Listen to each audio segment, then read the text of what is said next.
There was once a man named Thomas who had 2 wives. His first wife, Clara, gave birth to a gentle boy named David. His second wife, Ruth, gave birth to a lively son named Samuel. Though they were half-brothers, David and Samuel grew up together in the same house. They shared toys, laughter, and even went to the same school. Clara cared deeply for David, while Ruth loved and pampered Samuel. For a while, the household seemed peaceful, but life took a sharp turn when Clara fell seriously ill. Despite all efforts to save her, she passed away, leaving young David heartbroken. At her burial, the boy wept until he could shed no more tears. Now he had only his father and stepmother to rely on. At first, things remained calm, but soon, Ruth's true nature appeared. Barely a week after the funeral, she began treating David with cruelty.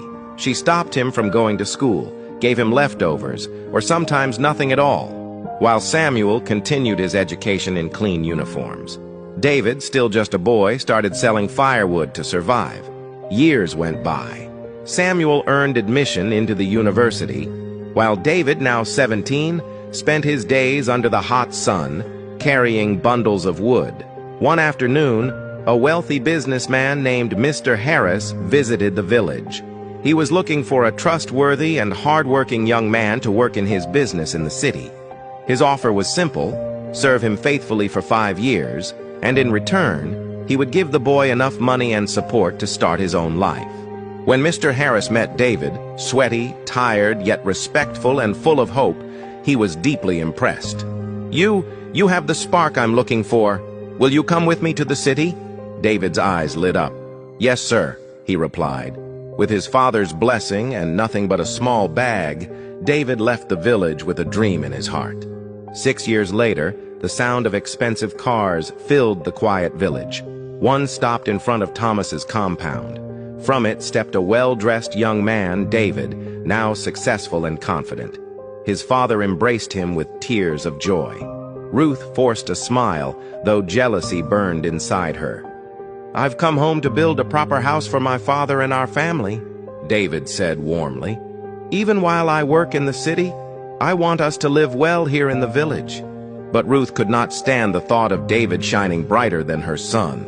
"Samuel must be the one to rise," she whispered to herself. "Not David." A few days later, while David was away at the building site, Ruth prepared a delicious meal of rice and stew. Into it, she slipped poison. She placed the food in David's room, planning for him to eat it when he returned. But fate had other plans. Samuel came home earlier than expected, hungry and tired. Finding no food in the kitchen, he stumbled into David's room and saw the steaming plate. "Brother won't mind," Samuel thought. He began eating. Moments later, Ruth entered and froze, her face drained of color. "No, no, Samuel, stop!" she cried. But it was too late. Samuel collapsed, clutching his stomach.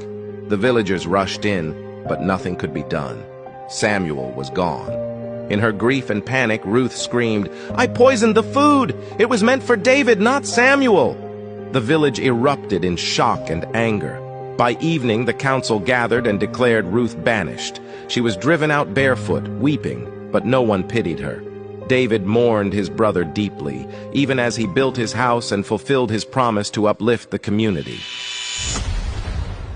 Moral of the story: what you plan for evil may return to your own doorstep. Jealousy is a poison that destroys the one who carries it before it ever reaches the target. No matter how clever our schemes may be, the law of life is clear. You cannot escape your actions. Ruth's jealousy dug a grave for her own happiness. David, though mistreated, chose the path of patience and hard work, and in the end, life rewarded him. People may betray, hurt, or try to stop you, but if your heart stays clean, success and peace will surely follow. If you believe that karma is real and goodness always wins in the end, comment "I believe" and share this story with your friends to spread the lesson. May God bless you and your family with peace, protection, and success.